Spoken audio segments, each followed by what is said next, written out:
মধ্যপ্রাচ্যের আকাশ বাতাস এখন বারুদের গন্ধে ভারী। একদিকে ডোনাল্ড ট্রাম্পের নেতৃত্বাধীন মার্কিন যুক্তরাষ্ট্রের সামরিক হুঙ্কার, অন্যদিকে ইরানের অদম্য জেদ। পুরো বিশ্ব তাকিয়ে আছে এক চরম পরিণতির দিকে।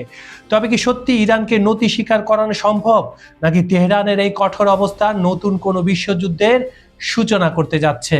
প্রেসিডেন্ট মাসুদ পেজেশকিয়ানের সরাসরি চ্যালেঞ্জ, মাতৃভূমির উপর আঘাত মানেই হবে ইতিহাসের বড় ভুল। ফিলিস্তিনের দীর্ঘ 3 বছরের প্রতিরোধকে উদাহরণ হিসেবে টেনে ইরান বুঝিয়ে দিয়েছে তারা কেবল যুদ্ধের ময়দানে নয়, বরং মনস্তান্ত্রিক লড়াই কতটা দৃঢ়। একদিকে অর্থনৈতিক অবরোধের চাপ, অন্যদিকে হরমুজ প্রণালীর উত্তপ্ত জলসীমা। সব মিলে ইরান কি সত্যি কোণঠাসা, নাকি ট্রাম্প প্রশাসনকে এক জটিল গোলক ধাঁধায় আটকে ফেলেছে কে? তেহরান। আজকের প্রতিবেদনে আমরা বিশ্লেষণ করব ইরানের এই কঠোর অবস্থানের নেপথ্যের কারণ এবং জেনেভায় আসন্ন শান্তি চুক্তির আড়ালে লুকিয়ে থাকা ভূ রাজনীতির আসল রহস্য। আপনি কি মনে করেন ইরানের এই অবস্থান শেষ পর্যন্ত বিশ্ব শান্তি বয়ে আনবে, নাকি পরিস্থিতি আরো জটিল হবে? আপনার মতামত আমাদের কমেন্টে জানান।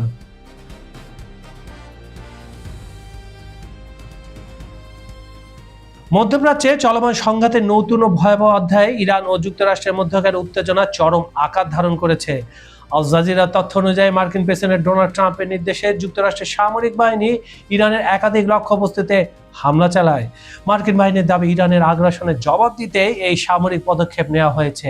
এর বিপরীতে ইরান চুপ থাকেনি, তারা পাল্টা অভিযানে বাহরাইন, কুয়েত এবং জর্ডানে অবস্থিত মার্কিন ঘাঁটিসহ হরমুজ প্রণালীর 2টি জাহাজে হামলা দাবি করেছে। এই ঘটনার মধ্য দিয়ে সংঘাত কেবল বাকযুদ্ধে সীমাবদ্ধ কাটিয়ে সরাসরি সামরিক সংঘর্ষে রূপ নিয়েছে, যা গত 3-4 দিন ধরে খুবই খারাপ অবস্থা ছিল। এই উত্তপ্ত পরিস্থিতির মধ্যে ইরানের প্রেসিডেন্ট মাসুদ পেজেশকিয়ান এক সাহসী ও স্পষ্ট বার্তা দিয়েছেন। তিনি ঘোষণা করেছেন ইরান কোনো অবস্থাতে আত্মসমর্পণ করবে না। ইরানের প্রেসিডেন্ট পেজেশকিয়ান স্পষ্টভাবে জানিয়েছেন যুদ্ধ কখনোই কোনো দেশের জন্য মঙ্গলজনক নয়। তবে কেউ যদি ইরানের ভূখণ্ড, মর্যাদা এবং মাতৃভূমির উপর আঘাত করে, দেশটিকে নতি স্বীকার করতে চায়, তবে তা হবে তাদের মস্ত বড় ভুল। পেজেশকিয়ানের বক্তব্যের সবচেয়ে আলোচিত তাৎপর্য অংশ ছিল ফিলিস্তিনকে কেন্দ্র করে দেওয়া তার উদাহরণ। তিনি প্রশ্ন তুলেছেন, একটি ক্ষুদ্র ভূখণ্ড ফিলিস্তিনের অধিকৃত অঞ্চল যদি দীর্ঘ 3 বছর ধরে নিরলস অবরোধ, হামলা ও চরম চাপের মুখে মাথা নত না করে টিকে থাকতে পারে, তবে বহু বিশাল, শক্তিশালী এবং দীর্ঘ ইতিহাসের অধিকারী ইরানকে কিভাবে নতি স্বীকার করানো সম্ভব? এই তুলনার মাধ্যমে তিনি কেবল নিজের দেশের জনগণের মনোবল চাঙ্গা করেননি, বরং যুক্তরাষ্ট্র এবং তার বন্ধুদের কাছে একটি অত্যন্ত জোরালো রাজনৈতিক হুঁশিয়ারিও পৌঁছে দিয়েছেন। এটি প্রমাণ করে তেহরান তাদের দীর্ঘমেয়াদী সংঘাত ও চাপের মোকাবেলার জন্য সবসময় প্রস্তুত। বর্তমানে পরিস্থিতি অত্যন্ত স্পর্শকাতর ও অনিশ্চিত। একদিকে ট্রাম্প প্রশাসন বলছে তারা ইরানের প্রতিটি কর্মকাণ্ডের সমুচিত জবাব দেবে, অন্যদিকে তেহরান বলছে যে কোনো আগ্রাসনের জবাব আরো কঠোরভাবে দেওয়া হবে। বিশ্লেষকদের মতে উভয় পক্ষে এখন নিজেদের অবস্থান থেকে এক ধাপও পিছিয়ে আসতে নারাজ। ফলে মধ্যপ্রাচ্যের নতুন সামরিক উত্তেজনা বৃহত্তর যুদ্ধের পদধ্বনি শোনাচ্ছে কিনা তা নিয়ে বিশ্বজুড়ে তীব্র উদ্বেগ তৈরি হয়েছে।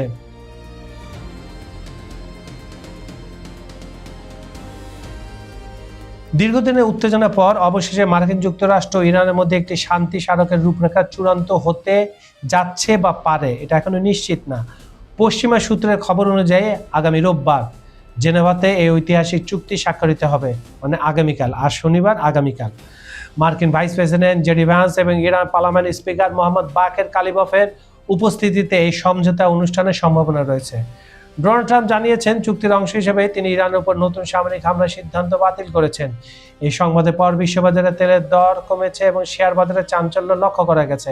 এবং প্রতি সপ্তাহের শেষের দিকে ট্রাম্প এই খেলাটা খেলেন যে আমরা চুক্তির কাছে চলে গেছি, যুদ্ধ বন্ধ হবে, এই খেলাটা খেলে তেলের দাম কমান আর শেয়ারের দামটা বাড়ায়।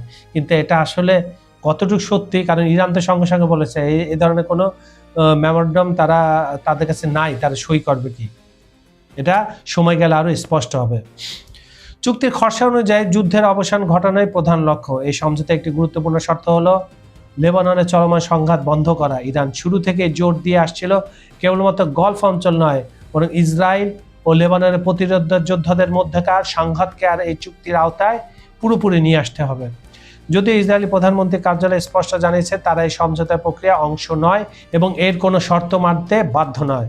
তবুও যুদ্ধবিরতি এই বার্তা বিশ্বজুড়ে স্বস্তি ফিরিয়ে এনেছে। তবে ইসরায়েলের প্রধানমন্ত্রী নেতানিয়াহু যতদিন ক্ষমতায় আছেন এই যুদ্ধবিরতি আদৌ হবে কিনা সে নিয়ে সন্দেহ রয়েছে। ইরানের পক্ষ থেকে পাওয়া তথ্য অনুযায়ী এই চুক্তিতে তেহরানের বেশ কিছু গুরুত্বপূর্ণ দাবি পূরণ হতে যাচ্ছে। এর মধ্যে রয়েছে ইরানের উপর থেকে অর্থনৈতিক নিষেধাজ্ঞা প্রত্যাহার, কয়েক বিলিয়ন ডলারের জব্দকৃত সম্পদ অবমুক্ত করা এবং ইরানের চারপাশে মোতায়েন করা মার্কিন সামরিক বাহিনী প্রত্যাহারের পরিকল্পনা। এমনকি ইরানের অর্থনৈতিক পুনর্গঠনের জন্য অন্তত 300 বিলিয়ন ডলারের সহায়তা প্যাকেজ তৈরির দাবিও উঠে এসেছে। তবে এগুলা কোনো কিছুর ব্যাপারে ইরান স্বীকার করেনি। সংঘাতের এই নতুন মোড় ট্রাম্পের আগের কঠোর অবস্থানের বিপরীতে ইরানকে বড় ধরনের সুবিধাজনক অবস্থানে নিয়ে এসেছে বলে মনে করছেন বিশ্লেষকরা। তবে সমঝোতার পরেও কিছু জটিলতা রয়ে গেছে। ইরানের পারমাণবিক কর্মসূচি নিয়ে এই চুক্তিতে কোনো আলোচনা হয়নি, বরং বিষয়টি ভবিষ্যতের জন্য সরিয়ে রাখা হয়েছে। এদিকে চুক্তির চূড়ান্ত পর্যায়ের আলোচনার মধ্যে হরমুজ প্রণালীতে উত্তেজনা কিন্তু কমেনি।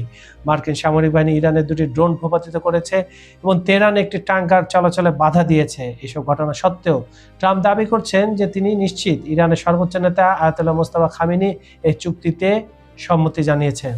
ট্রাম্প এমনভাবে কথা বলছেন যেন তিনি পার্সোনালি মোস্তফাকে চিনেন। আসলে মোস্তফা মাথায় কি যে কৌশল চলছে এটা ট্রাম্পের ধরার কথা না। মূলত অভ্যন্তরীণ রাজনৈতিক চাপের মুখে ট্রাম্প এই সমঝোতায় পৌঁছাতে বাধ্য হয়েছেন। যুদ্ধের প্রভাবে মার্কিন যুক্তরাষ্ট্রের জ্বালানি তেলের দাম বৃদ্ধি এবং ভোটারদের অসন্তোষ আসন্ন মধ্যবর্তী রিপাবলিকানদের জন্য বড় উদ্বেগের কারণ হয়ে দাঁড়িয়েছে। অনেক বিশ্লেষক মনে করছেন যুদ্ধের এই ব্যয়বহুল পরিণতির চেয়ে বরং ইরানের সাথে আপোষ করে ট্রাম্পের জন্য রাজনৈতিকভাবে নিরাপদ। এখন দেখার বিষয়, রোববারের জেনেভা বৈঠক যুদ্ধের চূড়ান্ত সমাপ্তি টানে নাকি কূটনৈতিক দর কষাকষির জটিলতায় আবারও কোনো অনিশ্চয়তা তৈরি হয়, যেটা হয়ে আসছে গত 2 মাস যাবত। বন্ধুরা, পরিশেষে প্রশ্ন থেকেই যায়, ডোনাল্ড ট্রাম্পের সামরিক কৌশলের কাছে কি তেহরান শেষ পর্যন্ত নতি স্বীকার করবে, নাকি দীর্ঘস্থায়ী অবরোধ আর যুদ্ধের দামামাকে বৃদ্ধাঙ্গুলি দেখিয়ে ইরান আবারও বিশ্বকে বুঝিয়ে দেবে আত্মমর্যাদার প্রশ্নে আপোষ করা তাদের অভিধানে নেই।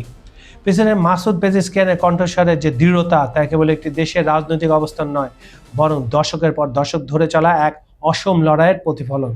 ইরান আজ একটি গোলকধাঁধার মুখে, যেখানে একদিকে যেমন যুদ্ধের ভয়াবহ পরিণতির ঝুঁকি, অন্যদিকে রয়েছে তাদের অটল অজেয় থাকার জেদ। জেনেভার সমঝোতার টেবিল শেষ পর্যন্ত শান্তির পথ প্রশস্ত করবে, নাকি এটি হবে কেবল যুদ্ধের নতুন রূপরেখার একটি সাময়িক বিরতি? আপনারা কি মনে করেন, ইরানের কঠোর অবস্থান কি সত্যি বিশ্ব শান্তির বয়ে আনবে, নাকি পরিস্থিতি আরো জটিল হবে? আমাদের কমেন্ট বক্সে আপনার মূল্যবান মতামত জানান।